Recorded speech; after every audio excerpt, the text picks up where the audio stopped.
Saudi अरब में एक नागरिक को मौत की सजा सुनाई गई है, वो भी अपनी ही दादी की हत्या के जुर्म में।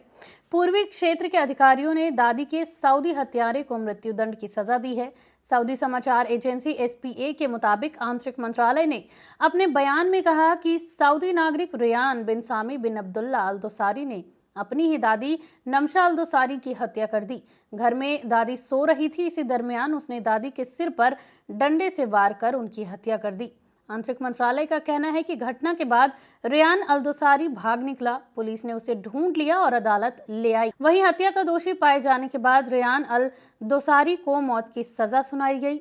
गृह मंत्रालय का कहना है कि अपीलीय अदालत और फिर सुप्रीम कोर्ट ने मौत की सजा की पुष्टि की थी। आखिरकार इंपीरियल हाउस ने भी अदालत के फैसले को लागू करने का आदेश जारी कर दिया, जिसे गुरुवार को लागू कर दिया गया।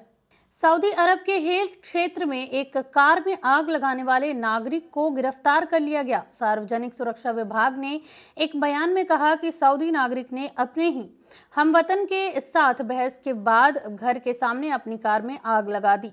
हेल पुलिस ने प्रारंभिक कानूनी कार्यवाही के बाद स्थानीय नागरिक को सार्वजनिक अभियोजन यानी पब्लिक प्रोसिक्यूशन को सौंप दिया है। पब्लिक सिक्योरिटी डिपार्टमेंट ने घटना का वीडियो सोशल मीडिया पर शेयर किया, जो कि वायरल हो गया।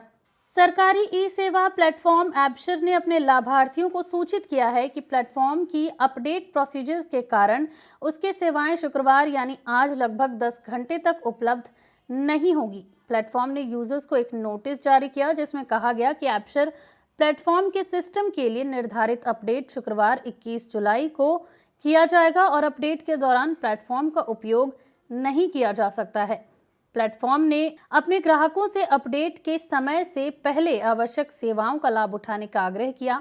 आंतरिक मंत्रालय के तहत एबशर प्लेटफॉर्म डिजिटल पहचान वाले 26 मिलियन से अधिक लाभार्थियों को सेवाएं प्रदान करता है।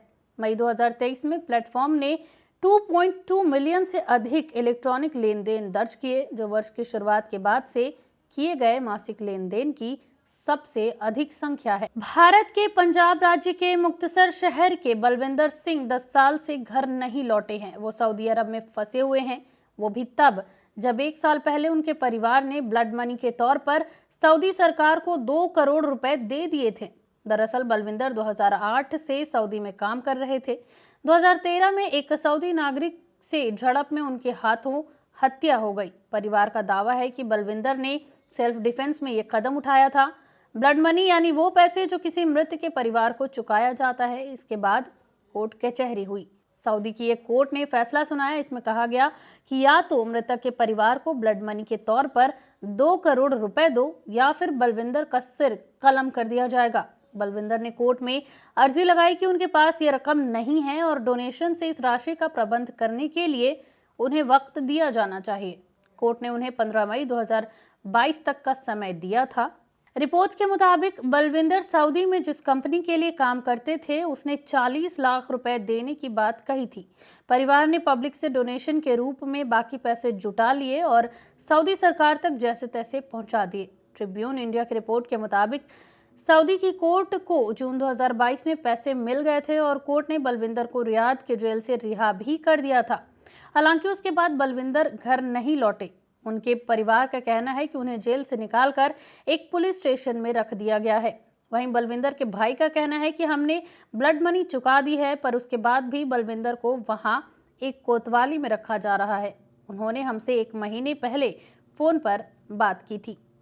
उन्होंने बताया कि भारतीय दूतावास घर लौटने में उनकी मदद नहीं कर रहा है। हमने सऊदी अरब में स्थित भारतीय दूतावास को कई सारे ईमेल्स भेजे हैं, पर हमें अब तक कोई संतोषजनक जवाब नहीं मिला है। पहले दूतावास में एक आखिरी अधिकारी से हमारी बात होती थी, पर अब उनका तबादला हो गया है। हम केंद्र सरकार से हमारी मदद करने की अपील करते हैं। बलविंदर के परिवार की बात करें तो उनके एक भाई और एक बहन है।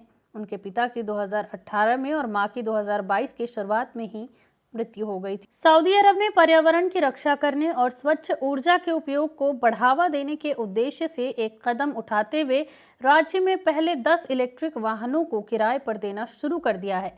सऊदी अधिकारियों के अनुसार electric vehicle giant lucid Motors का लक्ष्य 2027 तक सऊदी अरब में सालाना 1,50,000 इलेक्ट्रिक कारों का निर्माण करना है।